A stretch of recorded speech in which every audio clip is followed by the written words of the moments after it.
거의 100%딱 뒷목 잡고 내리세요. 그렇죠. 이렇게 약간 이렇게 어지러운 듯한 표정을 지어라. 이렇게 환자가 직업인 분들이 있대요. 환자가 직업이에요? 3대에 걸친 가족이 승합차였던 모양이에요. 12명이 타서 350일 정도는 병원 치료 받은 날짜예요. 억울할 때는 일단 블랙버스가 최고예요. 툭 하고서 그러는 경우도 있고요. 그러면 양목 없이 뺑소니 몰릴 수도 있거든요. 예.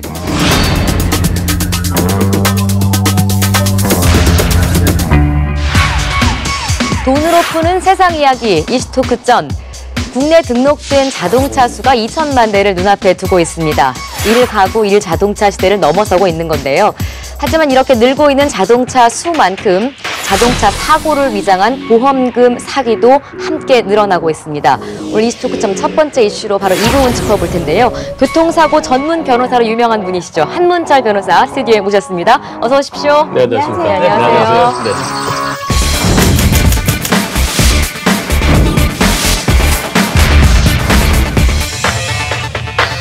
우리가 흔히 환자가 아니면서 환자인 척하는 사람들은 나일론 환자다 이런 이야기를 하는데 대부분의 이런 사람들이 그 보험금 노리고 그냥 환자 노릇을 일명 하고 있는 거죠. 우선 나이롱 환자가 뭔지 아세요? 가짜 환자. 왜 나이롱 환자라고 그랬을 것 같아요? 퇴원해도 되는데 예. 길게 이제 있는 거죠. 길게 나이롱 아닌가요? 나일론? 그것도 말 되네요. 나일론. 그러니까 환자가 아닌 환자. 그런 의미에서 이제 가짜 환자라는 의미죠. 그런데 나이롱 환자처럼 보이지만은 네. 실질적으로 불편한 사람들도 많이 있을 수가 있어요. 겉으로 보면 멀쩡해요. 멀쩡한데 물리치료 받고 약 먹고 그러면 저 나이롱이야 이런 얘기를 하는데요. 예. 맞아요. 근데 겉으로는 멀쩡하지만 신경이나 인대 쪽을 다치게 되면은 표가 안 나는 수도 있어요. 저는 뒤에서 차가 탁 받았는데 목이 이렇게 젖어졌어요. 쾅 네. 받았어요. 당해 보셨어요? 예. 그랬는데 제가 이렇게 하니까 괜찮은 것 같아서 괜히 양심 약간 그런 게 예. 있잖아요. 많이 다치지 않았는데 난 이상한 사람 아니야. 괜히 그렇게 뭐 트집 잡는 것 같아서 그냥 가시라고 택시 기사분이었는데 예. 가시라고 그랬는데 한 3일 뒤에부터가 여기가 어느 날 일어나니까 그게 통증이 오더니 그래 병원 결국 갔어요. 예. 뒤에서 쾅 하면은요. 예. 들이받는 사람 받을 때 하면서 이 핸들을 꽉 잡고 있기 때문에 괜찮아요. 네. 근데 받치는 사람은 내가 받친다는 거 알면 나도 준비하고 있으니까 괜찮죠. 예. 근데 예기치 않은 그렇죠. 상태에서 예상치 예. 못한 상태에서 받치면은 예. 목이 경험해 보셨죠? 맞아요. 앞으로 그렇죠. 예. 이렇게 한 두세 번 하거든요. 드셔지니까요. 그때 예. 목이 젖혀지면서 예. 그 사고 당시에는 이러면서 내리는데 괜찮은 것 같아요. 네. 그게 왜 그러냐? 왜 괜찮냐면 긴장이 돼서. 그리고 이제 그 다음날 자고 일어나 보면은 목이나 허리가 아파갖고 잘 움직이지 못한 경우가 예. 많이 있죠. 어쨌건 오늘은 그래도 나이롱 진짜 가짜 환자를 상정을 하고 얘기를 그렇죠. 이제 말씀하시죠. 가짜 환자를 잡아내야죠. 근데 그렇죠. 실제로 아주 경미한 접촉사고만 나도 거의 100%딱 뒷목 잡고 내리세요. 이렇게 거의 스친 정도만. 저는 이렇게 목이 잠깐 삐끗한 거 경추염자잖아요. 예. 이게 건강보험 적용을 받는 분들이 이번 그 비율은 2.4%인데 자동차 보험 적용 받는 분들은 79.2%예요. 근데 물론 이게 전부 다 나이론 환자다라고 얘기할 수는 없을 것 같아요. 하지만 그렇다 해도 어쨌든 이번 비율이 33배. 일단 뒷목을 잡고 문을 박차고 내려라. 이게 우스갯소리 반으로. 예. 누가 만든 매뉴얼이에요? 그러니까 그게 있어요. 이거 고개를 한번 젖힌다. 그리고 문짝을 한번 잡고 예. 약간 이렇게 어지러운 듯한 표정을 네. 지어라. 이렇게 하는데 확실하게 입원 치료를 하면 보험금이 그만큼 나온다는 생각 때문에 아마 이거 조금 뭐 성칭 오버액션이라고 하는 그런 걸 하지 않느냐. 그런 오버액션이 이상 되려면? 없다라고 예. 해도 병원비가 다 나와요? 우리 우리 장혜임 씨 같은 예, 경우에 예. 만약에 교통사고 나서 목이 뻣뻣하고 허리가 아프다. 입원할 수 있어요? 저는 못해요. 못하죠. 방송하러 와야죠. 네. 할 일이 있는 사람은 입원을 해야 되는 상황인데도 입원을 못하는 거고요. 네. 그 입원하면은 돈이 나온다? 이거는 정말 할 일 없는 사람들. 그런 사람들은 걸러내야 되겠죠. 걸러내야죠. 그럼요. 환자가 직업인 분들이 있대요. 환자가 직업이에요? 특히 이제 보험회사. 네. 이런 직업인들 사람들이 찾아봅시다. 이런 분들은 이제 입원 일당 특약이 들어있는 이제 보험을 우와. 여러 개 가입하는 거예요. 한 10개 정도 가입하는 거죠. 어. 이게 보통 보험사 기준으로 하루에 한 48,000원 정도 나온대요. 근데 만약에 10개를 가입하면은 48만 원. 예, 48만 원 정도가 나오니까 괜찮죠. 그렇죠. 정말 그렇게. 그게 보험회사가 처음에 네. 버릇을 잘못 들여서 그래요. 보험회사 직원들이 가장 점수를 많이 받는 게 일찍 합의를 해서 빨리 끝내라. 일찍 합의 안 돼서 조기에 합의한다. 조기 합의라고 그러거든요. 그러면 더 치료를 한참 받아야 되는데 얼마 정도 줄 테니까 그냥 끝내십시다. 네. 이렇게 해서 많이 다친 사람에 대해서도 일찍 합의하면 한 번 합의하면 영원히 끝이에요. 그렇죠. 그러다 보니까 진짜 별거 아닌 환자에 대해서도 입원하면은 100만 원 준다, 150만 원 준다, 퇴원하시죠. 2, 3일 만에 퇴원시키는. 그러면서 나 오늘 조기합의 몇 개 했어. 그런 잘못된 그런 관행이 좀 없어져야 되는. 그렇죠. 그러니까 입원하면 100만 원 준다더라. 이게 잘못된 거죠. 맞아요. 그러니까 이렇게 어쨌거나 보험금을 받을 수 있다라는 게 뭐 상식 아닌 상식처럼 알려지니까 이제 이걸 이용한 사기, 극을 벌이는 사람들이 늘어나는데 좀 문제는 아무리 그 사기를 치더라도 혼자 칠 것이지. 가족들을 동원해가지고 온 가족 사기다. 맞아요. 이런 건 뉴스에 가끔 나오잖아요. 제가 본 거 중에 가장 제가 한심하다고 느꼈던 게 1인당 보험금이 계속 지급되니까 그 차 안에 되도록이면 많은 사람이 타고 있으면 다 받을 거 아닙니까? 예? 그래서 3대에 걸친 가족이 승합차였던 모양이에요. 12명이 타서 그 사고를 교통사고를 허위로 낸 다음 일부러 낸 거죠. 그래서 억대 보험금을 챙겼다.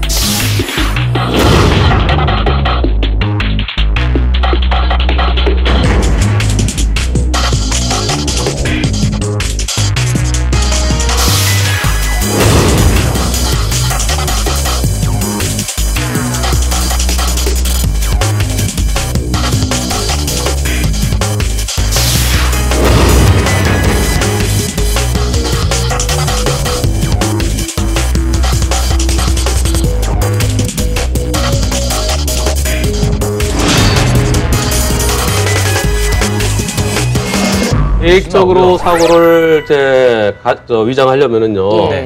가다가 누구한테 바치려고 하는 건 쉽지가 않아요. 그러다 진짜 세게 바치면 많이 다칠 수도 있잖아요. 그러니까 자기네들이 단독 사고를 냈죠. 가다가 뭐 가드레일을 들이받는다든가 인도턱을 들이받는다든가 그러면서 별거 아닌데 다쳤다고 한다든가 그런 경우도 있고요. 짜고 치는 고스톱. 가해자와 피해자가 짜고. 나는 앞에 갈 때가 너 뒤에서 나 들이받아라. 그렇죠. 네, 그런 역할이 대표적인 것 같아요. 그 차도 골라가지고 사기를 친다고 외제차 또 선호하고 또 이런다면서요, 사기치는 분들이. 외제차가 새 차는 한 뭐 1억 5천, 2억 가더라도 몇 년 연식이 되면은 불과 뭐 한 1, 2천만 원밖에 안 되는 차도 있어요. 그렇죠. 그런 차를 몰고 다니면서 일부러 이제 사고 유발시켜갖고 이 차 고치려고 그러면은 이게 수리비가 얼마가 나오는데 그렇겠군요. 이 동급 차량의 렌트비가 얼마인데 막 그러면 보험사 직원이 그러면 이거 수리비가 한 1,000만 원 정도인데 제가 1,000만 원 드릴 테니까 이걸 알아서 하시죠. 현금으로 자꾸 합의하도록. 그러니까 미수선 합의라고 그래요. 수리하지 않고서 돈을 주는 거. 그거 타고 다녀도 멀쩡하다 하고요. 또 좀 싸게 하는 데 가서 가면은 1,000만 원 받고서 100만 원을 고칠 수 있잖아요. 그런 식으로 하면 900만 원 남잖아요. 그 외제차가 부르는 값입니다. 렌트카는. 렌트카는 그러니까 최고급 승용차, 특히 벤츠 S클래스 500을 기준으로 했을 때 제일 싼 곳이 한 15만 원 정도인데 비싼 곳은 무려 52만 원짜리 특약을 걸어서 렌트 비용을 가지고 또 이걸 또 이용하는 거죠.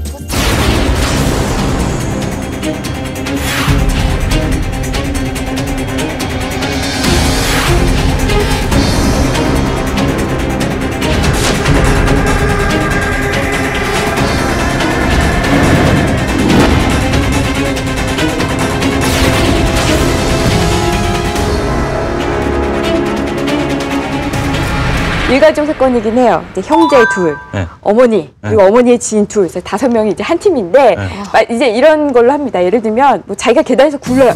자기가 굴른 다음에 이제 갈비뼈가 좀 부러지고, 나 이거 사고 난 거다. 이것 때문에, 사고 때문에 지수가 악화됐다. 뭐 이런 식으로 해서 보험사에서 한 2천만 원을 받았어요. 이런 사기도 있었고, 또 이분들도 뭐 했냐면, 이렇게 보험금을 받은 걸로 외제차를 삽니다. 중고 외제차. 사가지고, 여기에 대해서 이제 또 사고를 내요. 이거 어떤 식으로 사고 내냐면, 이거 급발진 사고가 났다. 라고 해서 우리가 다 다쳤다. 전부 다 한 사람당 최소한 한 달 이상은 병원에 입원을 합니다. 그러니까 이 사람 중에 한 사람은요, 2년 기간 중에 한 350일 정도는 병원 치료 받은 날짜예요. 뭐 입원해 있거나 통원 치료를 하거나 1년에 보루를 빼고 병원에 있어요. 저렇게 작정하고 사기치려고 하면은 당해낼 수가 없을 것 같아요. 속수무책인 것 같아요, 진짜. 그러니까 보니까 그 어차피 사고가 나면 운전자 과실이 좀 크다. 이거를 대부분 악용하는 거거든요. 그런데 상황에 따라서는 그 블랙박스나 또는 CCTV나 요즘은 CCTV도 참 많죠. 예전에는 그런 기록이 없을 때는 저 자동차에게도 일부 책임이 있으니까 어차피 손해배상 해줘야 된다. 치료를 다 해줘야 된다. 그리고 위자료도 줘야 된다. 그랬었지만 지금은 만약에 자동차에게 잘못이 없다 그러면 상대편이 고의로 자동차에 끼어들었다든가 달려들었다든가 그런 증명되면 그때는 한 푼도 안 물어줘요. 차 바퀴가 굴릴 때는 백대형은 없다. 네. 신호위반이라든가 또 중앙선 침범이라든가 이런 경우에는 백대형이 있지 나머지는 백대형 없다. 그건 보험사 직원들이 만든 얘기예요.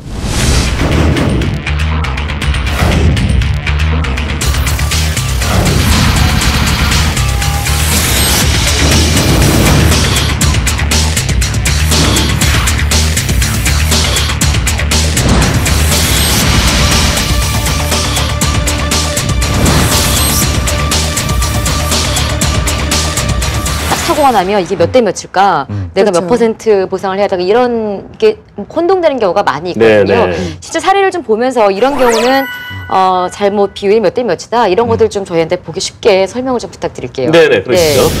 어떤 상황일까요? 뭐 네, 별거 없어 아직까지는 보이는데요. 모르겠는데요. 예. 좀 더 가야 되겠죠? 오토바이 갑자기 끼어들거든요. 네. 오토바이 갑자기 끼어서 들어오는데요. 자, 오토바이가 들어올 때 이 블랙박스 차량은 정상적으로 2차로 가고 있었어요. 예. 2차로 정상적으로 가고 있었는데 오토바이가 몇 메다 앞에서 들어왔을까요? 예. 아까 보니까 거의 2, 3m? 그렇지, 2, 3m죠. 예. 근데 불과 2, 3m 앞에서 깜빡이도 안 꼈고요. 깜빡이를 저 앞에서부터 깜빡하고 있으면 저 차가 내 앞으로 들어올 건가 보다. 그러니까 알죠. 내가 양보해 줄까? 아니면 아니야, 내가 먼저 가게 들어오지 마. 빵! 이렇게 할 수 있는데 그죠. 2, 3m 앞에서 꺾는 거 발견했으면 피할 수 있나요? 못해요. 예. 브레이크 밟으려고 하는 순간 부딪혀요. 궁금해요. 그래서 아까 그 경우 몇 대 절대 못 피하죠. 예. 누구도 못 피하죠. 네. 여기 피할 수 있는 분 손 들어보세요. 없어요. 없죠. 예. 저 백대형이에요. 그래요? 그런데 보험사 직원 뭐라 그러냐? 바퀴가 굴르고 있었잖냐. 그래서 당신도 20% 잘못이 있다. 저도 그렇게 알았어요. 내 바퀴 굴르는 게 무슨 잘못이에요? 나한테 잘못이 있어야죠.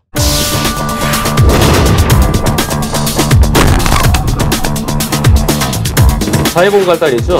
네, 발을 쑥 집어넣어요. 아이고. 네, 그런.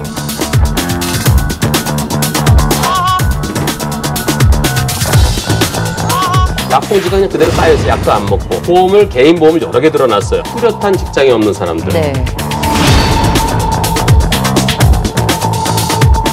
이건 조금 외진 곳 같은데요? 차가 많지 않네요. 주변에 뭐가 없는데. 네. 시원스레 잘 달리고 있는 네. 편도 1차로 도로고요. 중앙선이 있습니다. 여기서 어떤 사고가 일어날까요? 잘 가고 있는데 뭐가 차가 나타났고 이야. 저거요.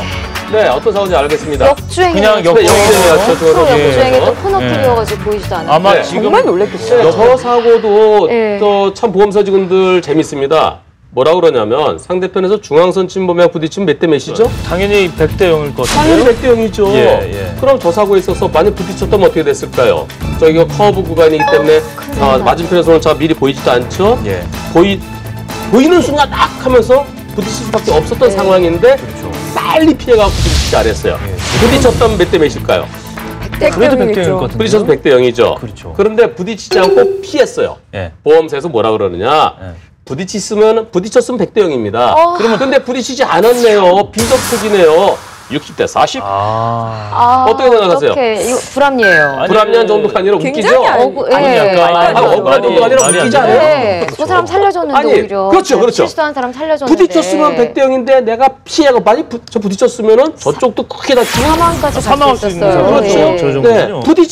부딪힐 뻔했는데 내가 네. 겨우 피한 걸 나의 잘못이라고 할 수는 없죠. 네. 120대 0 칭찬받아야 될 것 같아요. 네, 저 100대 0입니다. 네. 다만 비접촉일 때 네. 예전에는 비접촉 사고일 때 100대 0이 없었고 60대 40, 70대 30대는 경우가 많았었어요.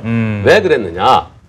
예전에는 블랙박스가 없었잖아요. 증거 영상이 없어서. 그러니까 예전에는 너 충분히 미리 피할 수 있었는데 왜 안 피하고 있다가 호들갑 떨면서 갑자기 그렇게 하면서 많이 다쳤느냐 망가졌느냐 그런 식으로 과실을 잡았군요. 그랬었죠. 근데 지금은 블랙박스 영상처럼 참. 부딪힐 뻔 하는 순간 피했다. 예. 부딪혔으면 100대 0이다. 그럼 피한 것도 100대 0이에요. 0이다. 그렇죠.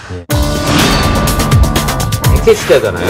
그래서 99881234 아시죠? 96세 노인이 아들을 낳았어요. 올 상반기에 비아그라보다 6배나 더 많이 팔렸대요. 얼굴 마사지를 한 지가 17년인가 8년 돼요.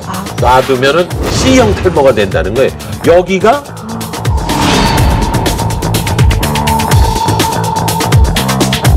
가장 가벼워 보이지만 피할 수 없는 게 뭐 이렇게 툭 손목치기. 팔목을 툭 사이드 미러에 툭 부딪혀서 네. 부러뜨리고서 합의를 보는 경우. 자해공갈단이죠. 자해공갈단. 네, 목숨 걸고 하네요. 내 네. 몸을 갖다 불살라서 네, 그러네요. 아니 그러다 진짜로 만약에 사망하거나 중상을 입으면 어떡하나? 그 정도까지는 안 해요. 예. 살짝 부딪히죠. 예. 살짝 부딪혀 다른 데서 여기 부러뜨려 갖고 와요. 예. 부러뜨려 와갖고 지나가는 차한테 툭 하고서 그러는 경우도 있고요. 예. 차가 멈출 때, 네. 네, 멈추기 전에 하면 진짜 다치니까, 진짜 다치니까. 멈출 때 발을 쑥 집어넣어요. 아이고. 네, 그런 경우가 있는데 그 발을 갑자기 걸어간 사람이 발을 왜 집어넣겠어요? 네. 근데 옆차기 하는 것도 아니고 네. 그런 게 나타나고요. 사기범들의 공통점이랄까 이런 것도 좀 있나요? 예. 사기범 첫 번째 할 일 없는 사람들. 네. 직업 없고. 할 일이 바쁜 사람들은 아파도 네. 아파도 깁스한 채로 가야 되고요. 진짜 아파도 그냥 허리를 갖다가 이렇게 하고서도 가서 일을 해야 돼요. 그런데 뚜렷한 직장이 없는 사람들. 네. 뚜렷한 직장을 없는데 좀 번들하게 생긴 사람들. 네. 그리고 병원에 입원을 해 있는데 꼭 관찰해 보면 알아요. 실질적으로는 치료 잘 안 받아요. 네. 또 약봉지가 그냥 그대로 쌓여있어요. 약도 안 먹고. 예. 근데 그런 사람들은 그러면서 또 개인 보험을 여러 개 들어놨어요. 그래야 입원 일수가 많아져야 입원 일당 하루에 뭐 4만 원에서 시작되는 것들이 그런 거 10개면 40만 원 아니겠어요? 네. 그리고 또 유사한 사고로 전에 보상받은 전력이 여러 번 있는 사람들. 이런 거는 일단 의심할 수가 있죠. 근데 억울한 경우가 또 있어요. 이 작심을 하고 이런 분들이 그럴 수 있다고 생각되는데 예. 가벼운 접촉사고를 이제 보행자와 자동차 간에 했다. 괜찮아요. 뭐 별거 아닙니다. 이렇게 갔는데 뺑소니 누군가가 이제 부추긴다든가 아니면 고의로 그랬다든가 아니면 괜찮다고 나중에 풀어놓고. 생각해 보니까 아니다든가 이렇게 또 신고할 수 있단 말이에요. 그럴 경우 굉장히 참 운전자 입장에서는 억울할 것 같아요. 자, 내가 가다가 살짝 부딪혔어요. 네. 차에서 내렸어요. 내려서 괜찮으세요?